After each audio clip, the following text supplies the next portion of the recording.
¿Qué sucede cuando el brillo de la pantalla de plata oculta una pasión abrasadora y real?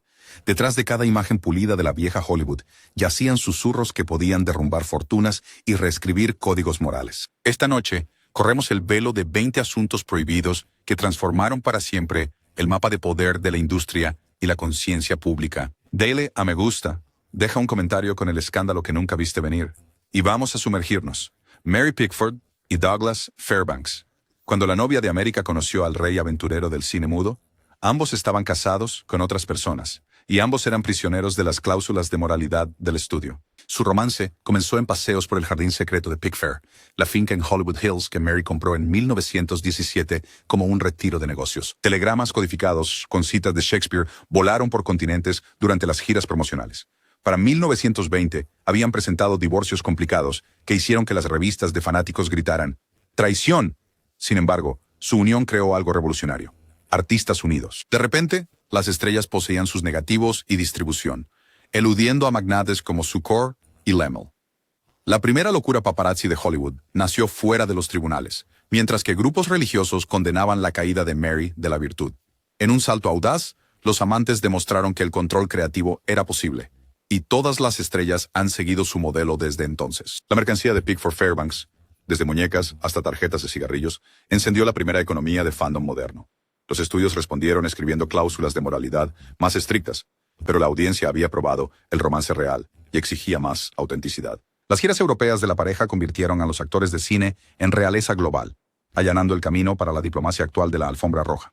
Su romance difuminó las líneas entre el poder personal y profesional, dando origen a la era de las estrellas multifacéticas que negocian participaciones en los beneficios, una práctica estándar ahora. Pickford y Fairbanks mostraron a Hollywood que un escándalo, si se manejaba correctamente, podía generar dinero más rápido que cualquier éxito de taquilla.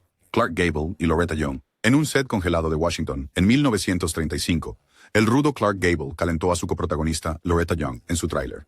La ingenua católica salió embarazada. La máquina de publicidad de MGM se movió más rápido que las columnas de chismes. Young cayó enferma, navegó a Inglaterra y regresó meses después con un bebé adoptado llamado Judy. Gable pagó secretamente la manutención infantil a través de agentes mientras mantenía su imagen de rey de Hollywood.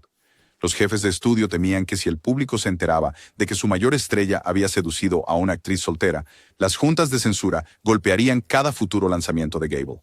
La conspiración forjó el manual persistente de Hollywood sobre gestión de crisis, contratos de confidencialidad, pagos fuera de los libros y adopciones simuladas. Luella Parsons y Hedda Hopper amplificaron rumores codificados, marcando el periodismo de chismes como armas de influencia. Décadas después, Judy Lewis confrontó públicamente su herencia, inspirando nuevas conversaciones sobre la moralidad impuesta por los estudios y la autonomía de las mujeres. El hijo oculto de Gable y Young obligó a los estudios a perfeccionar el arte de crear imágenes, y cada escándalo familiar secreto desde entonces debe su manual a su dolor silenciado. Ingrid Bergman y Roberto Rossellini. Bergman, la luminosa santa nórdica de Casablanca, escribió una carta de admiradora que detonó Capitol Hill. «Quiero hacer una película contigo», le dijo al rebelde neorrealista italiano Rossellini en 1948. Su romance en el set entre las cenizas volcánicas de Stromboli dejó ambos matrimonios en ruinas y produjo un hijo nacido fuera del matrimonio. Los senadores estadounidenses llamaron a Bergman un apóstol de la degradación, y los cines boicotearon sus películas. Ella huyó a Europa, mientras los ejecutivos de Hollywood entraban en pánico por la pérdida de ganancias en taquilla. El escándalo provocó un debate a nivel nacional sobre la libertad artística versus la responsabilidad moral, acelerando el declive de la estricta apretón. El ostracismo de Bergman dio origen al concepto de la lista negra por conducta personal, no política, presagiando las purgas de la era de McCarthy.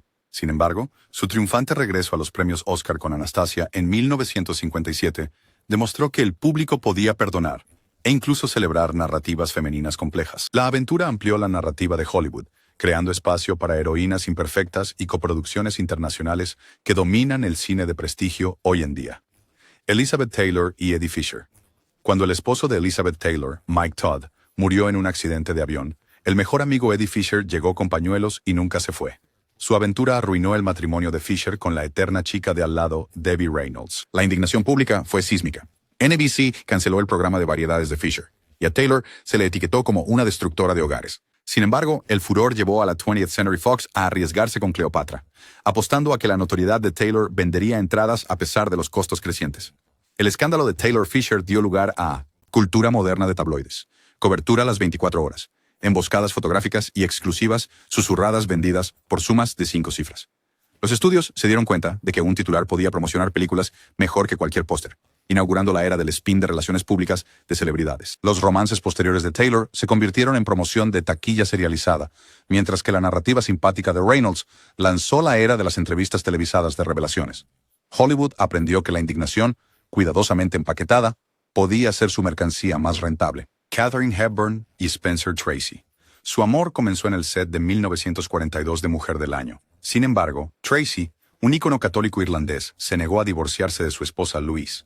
Durante 25 años, Hepburn aceptó vivir en las sombras, suites de hotel separadas, llamadas telefónicas en código y tranquilos fines de semana en la propiedad de George Cukor. Los miembros del equipo sabían que debían atenuar las luces cuando Hepburn se deslizaba en el camerino de Tracy después de las tomas.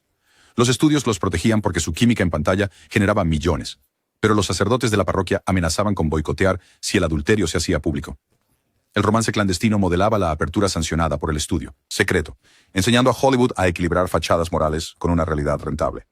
La lealtad estoica de Hepburn alimentó su personaje en pantalla de una independencia férrea, moldeando papeles para generaciones de fuertes protagonistas femeninas. Cuando Tracy murió en 1967 y Hepburn finalmente habló, el público reevaluó las nociones de matrimonio santificado frente al amor auténtico, suavizando la censura moralista y allanando el camino para películas que exploran relaciones poco ortodoxas sin condena.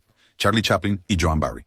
A los 52 años, Chaplin sedujo a la estrella de 22 años, Joan Barry, quien posteriormente presentó una demanda de paternidad después de que él la reemplazara en la secuela de Tiempos Modernos, Candilejas.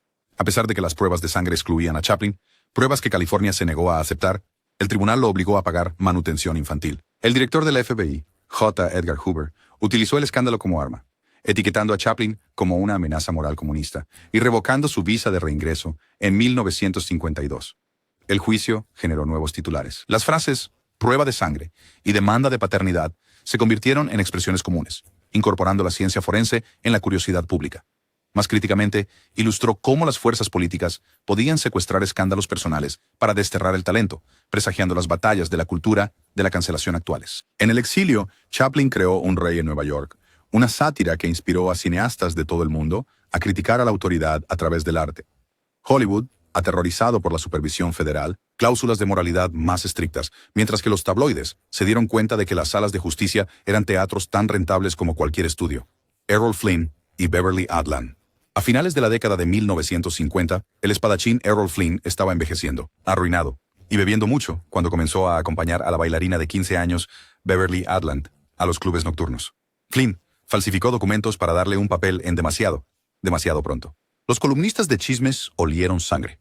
En 1959, enfrentó rumores de violación de menores, pero evitó la acusación mediante astutas maniobras legales. Flynn murió el mismo año en los brazos de Adland, y la exposición de su madre, The Big Love, convirtió el asunto en un éxito de ventas sensacionalista.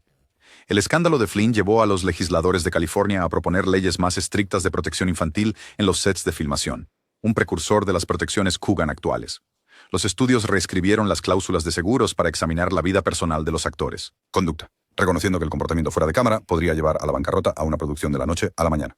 La prensa, envalentonada, volvió su lente hacia otras leyendas depredadoras, desmantelando el mito de que el encanto excusaba la mala conducta. El ajuste de cuentas de Hollywood con la explotación de menores comenzó aquí, y sus ecos todavía moldean el entrenamiento de cumplimiento en cada set moderno.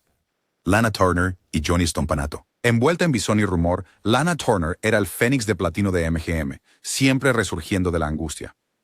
En 1957, conoció a Johnny Stompanato, un apuesto ex-marine que también era el matón del jefe de la mafia Mickey Cohen. Su romance brillaba como neón.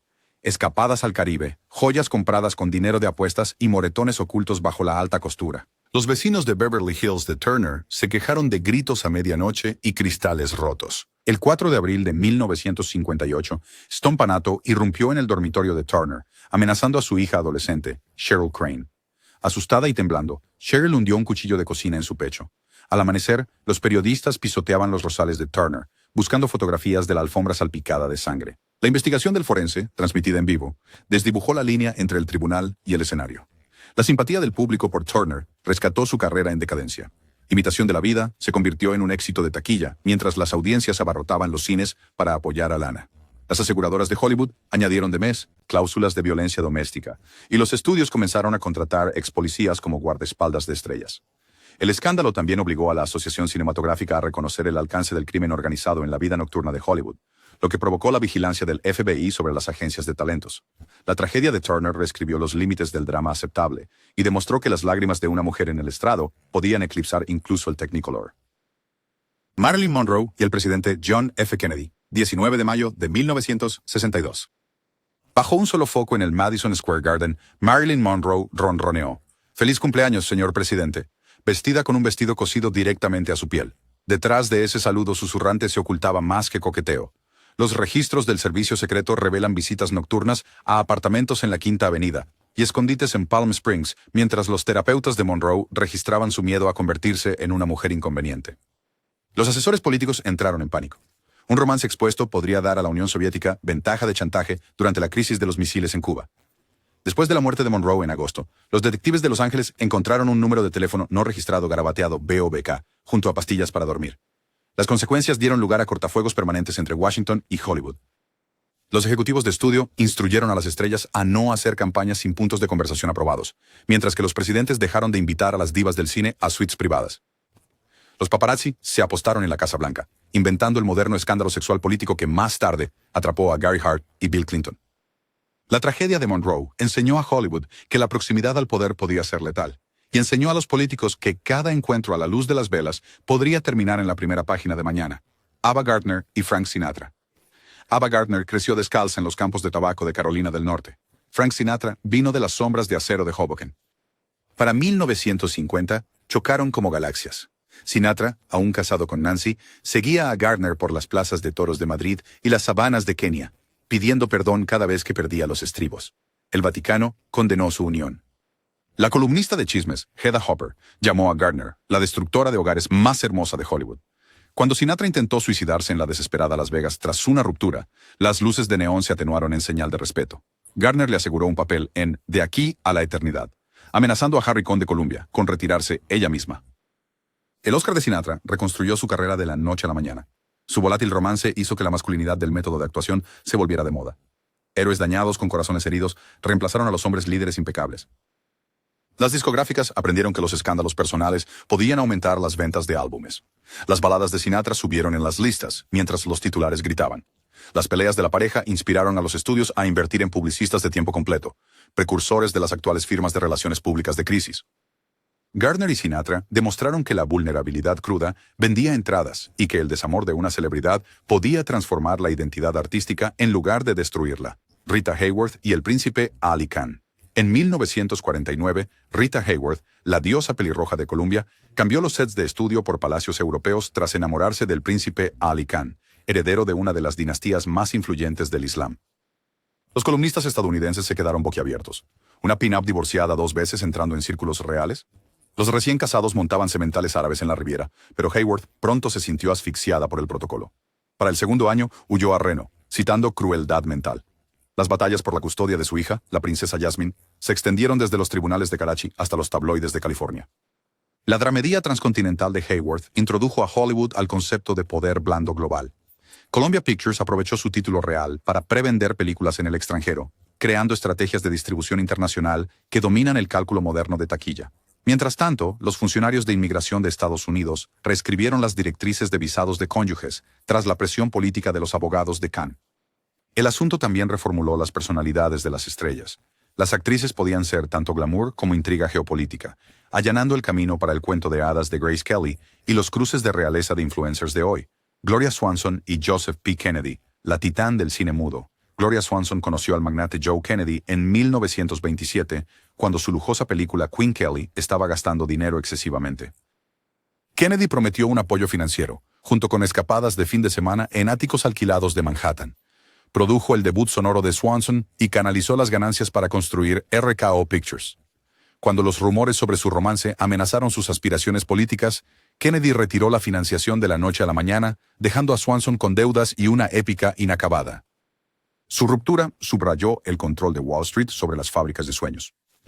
Los estudios comenzaron a sindicar el financiamiento entre varios bancos para evitar la dependencia de un solo magnate, dando origen a las estructuras de fondos modernas.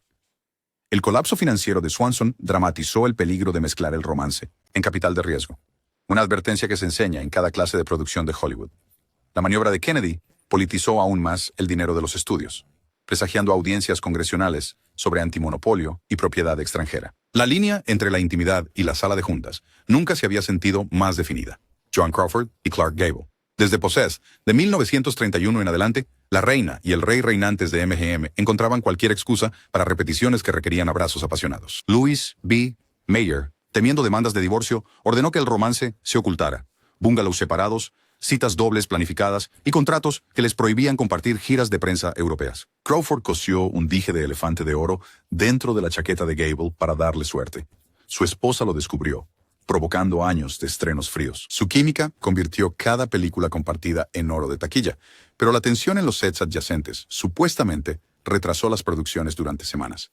El romance inspiró a Mayer a crear el sistema de rotación de imágenes, redistribuyendo a los coprotagonistas para evitar que la verdadera pasión secuestrara los calendarios de rodaje.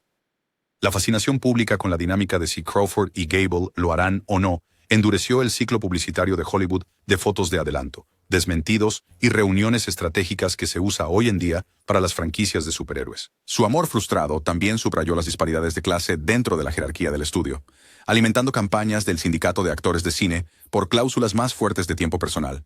Humphrey Bogart y Lauren Bacall. A los 44 años, Humphrey Bogart estaba atrapado en un tormentoso matrimonio con la actriz Mayo Method. A los 19, Lauren Bacall acababa de aparecer en la portada de Harper's Bazaar, en el húmedo set de Florida de Tener y no tener, en 1944. El director Howard Hawks advirtió a Bacall: si te metes con Bogey, estás acabada. Lo hizo de todos modos. Se comunicaban con movimientos de ajedrez. Bogart dejó un caballo en el camarín de Bacall. Ella devolvió una reina. Cuando Method amenazó con suicidarse, Bogart se negó a las demandas de Hawks de terminar el romance. La película se acabó temprano, y los titulares llamaron a Bogey y Baby. Su desafiante matrimonio en 1945 reformó la autoridad del estudio. Las estrellas se dieron cuenta de que podían anular a los ejecutivos si el sentimiento del público era lo suficientemente fuerte. La creación de Santana Productions por Bogart, poco después, defendió las compañías dirigidas por actores, influyendo en todo, desde Brina de Kirk Douglas hasta Smokehouse de George Clooney. La voz ahumada y la apariencia de Bacall redefinieron el atractivo femenino, marcando el estilo duro del cine negro, heroínas. Juntos demostraron que el amor auténtico, dentro y fuera de la pantalla, podía vender todo un movimiento cinematográfico, y que las diferencias de edad, si se presentaban como destino, se convertían en aspiracionales más que escandalosas. David O. Selznick y Jennifer Jones. Obsesión en Technicolor. Cuando el productor rey David O. Selznick vio a la ingenua de Oklahoma Jennifer Jones haciendo una prueba para Clooney Brown en 1943, vio más que potencial de estrella. Vio la salvación para su estudio en declive y su inquieto corazón. Aunque ambos estaban casados, Selznick instaló a Jones en un bungalow en Beverly Hills, conectó a su teléfono de escritorio, le enviaba memorandos de amor de 30 páginas y asignó a un empleado para leer poesía afuera de su puerta hasta el amanecer. A medida que su secreto se profundizaba, Selznick gastó $500,000 reeditando Duel in the Sun para mostrar cada pestañeo de Jones, ganándose la película el apodo de Lost in the Polvo. Su equipo legal elaboró un divorcio que dejó a su primera esposa, Irene Mayer, heredera de la fortuna de MGM, furiosa en la prensa. La apuesta obsesiva de Selznick en Jones reescribió las finanzas de Hollywood. Los banqueros exigieron seguro contra la obsesión antes de respaldar a los autores, dando nacimiento al sistema actual de bonos de finalización. Su eventual matrimonio, en 1949, consolidó el modelo de la pareja poderosa de productor y musa que inspiraría a Hitchcock, Hedren y Allen Ferris. Sin embargo, las actuaciones irregulares de Jones después de la muerte de Selznick advirtieron a los estudios sobre el peligro de ligar toda una programación a un magnate enamorado. Hollywood aprendió que cuando el romance dicta las salas de edición, el arte y la economía chocan, a veces explosivamente. Joan Bennett, Jennings Lang y Walter Wanger. Sirena del cine negro. Joan Bennett pensó que una tarde discreta con su agente, Jennings Lang, se mantendría oculta detrás de ventanas tintadas. Su esposo, el productor Walter Wanger, contrató a un detective privado, confrontó a la pareja en un estacionamiento de Beverly Hills el 13 de diciembre de 1951 y le disparó a Lang en la cadera. Las fotos de servicio de prensa de Bennett con un abrigo de bisón salpicado de sangre llegaron a las primeras páginas de todo el mundo. Wanger alegó locura temporal y cumplió 4 meses. Bennett, aunque inocente de adulterio, fue vetada de la noche a la mañana y su carrera fue forzada al exilio televisivo. El escándalo engendró el primer manual de gestión de crisis de Hollywood, Los estudios establecieron líneas directas legales las 24 horas y comenzaron a insertar cláusulas de suspensión por infracción de moral para ambos cónyuges. Billy Wilder aprovechó el incidente para su Joya en Aun. La ganadora del Oscar, El apartamento, demostró que el chisme real podía crear oro ficticio. El exilio de Bennett encendió la conversación sobre los dobles estándares de género, un primer temblor del ajuste de cuentas feminista que sacudiría la industria décadas después. George Reeves y Tony Mannix. La muerte de Superman. El Superman original de la televisión, George Reeves, entró en un arreglo de hombre mantenido con Tony Mannix, la glamorosa esposa del solucionador de problemas de MGM, Eddie Mannix, en 1950. Tony le regaló coches y una casa en Benedict Canyon a Reeves, mientras que Eddie lo aprobaba en silencio. Los secretos a voces de Hollywood convenían al control del estudio. Los problemas surgieron cuando Reeves se enamoró de la socialite Leonor Lemon y anunció planes de matrimonio. En las primeras horas del 16 de junio de 1959, Reeves fue encontrado muerto a tiros en su dormitorio. La policía dictaminó suicidio, pero circularon rumores de que la despreciada Tony o los aliados mafiosos de Eddie apretaron el gatillo. El misterio provocó una ola de reformas en la seguridad de los rodajes y protocolos de manejo de armas. Las aseguradoras exigieron evaluaciones psicológicas para actores de renombre, y la etiqueta de «Maldición de Superman» advirtió a los productores sobre los riesgos de encasillamiento. La fascinación por el crimen real con la muerte de Reeves fue pionera en la moderna serie limitada docudrama, culminando en proyectos como Hollywoodland que difuminaron el reportaje y el entretenimiento. Paul Newman y Joan Woodward. En el escenario de Broadway de Picnic en 1953, Paul Newman, casado y padre de 3, cruzó miradas con la suplente Joan Woodward y sintió que la temperatura subía. Su romance ardió durante 5 años a través de encuentros en moteles, alquileres de casas de piedra y telegramas codificados firmados «Amigo de Picnic». La culpa católica de Newman y su imagen de héroe de guerra saludable chocaban con los susurros de los tabloides. Pero el Oscar de Woodward por Las 3 caras de Eva le dio a la pareja el control de la narrativa. Newman se divorció en 1958. Se casó con Woodward días después y pasó la luna de miel filmando The Long Hot, verano, la vida y el arte fusionándose en la humedad de Mississippi. El matrimonio de 50 años del dúo redefinió el adulterio como destino al presentarlos como almas gemelas, suavizando la reacción negativa de los fanáticos y guiando a los departamentos de publicidad hacia arcos de redención en lugar de negación. Su colaboración lanzó la productora independiente Newman Foreman, promoviendo acuerdos de reparto de beneficios que empoderaron a los actores detrás de la cámara. Hollywood descubrió que confesar el pecado y luego vivir el cuento de hadas podía pulir las reputaciones más que cualquier negación. Campaña, Rock Hudson y el matrimonio de la banda de Hollywood. El alto y mejillas con hoyuelos Rock Hudson encabezaba las listas de taquilla de los años 1950 como la fantasía en pantalla de todas las amas de casa, incluso mientras mantenía romances con hombres como el actor Lee Garlington por las noches. El agente Henry Wilson orquestó una apresurada boda en 1955 con la secretaria Phyllis Gates una vez que la revista Confidential amenazó con exponer la homosexualidad de Hudson. El matrimonio disuelto en 3 años cumplió su propósito. Los titulares presentaron a Hudson como un marido ejemplar. La industria respiró más tranquila y los gigantes invadieron los cines. La fachada forzada de Hudson institucionalizó el matrimonio lavanda, una táctica de los estudios que emparejaba a estrellas queer con cónyuges heterosexuales para esquivar a los moralistas y preservar las ganancias en el extranjero. Los publicistas perfeccionaron las cuadrículas de gestión de rumores. Fingieron citas y organizaron sesiones de fotos en la playa que luego protegieron a generaciones de artistas LGBTQ+. Décadas después, las revelaciones sobre la sexualidad de Hudson y su muerte por SIDA en 1985 obligaron a Hollywood a abogar por la salud pública y entreabrieron la puerta del armario para futuras estrellas. ¿Lección? La verdad, eventualmente, sale a la luz. Y las industrias que la ignoran pagan con credibilidad. Vivien Leigh y Laurence Olivier. En 1936, los actores británicos casados Vivien Leigh y Laurence Olivier compartieron un tren a Londres y decidieron en pocas horas que estaban destinados.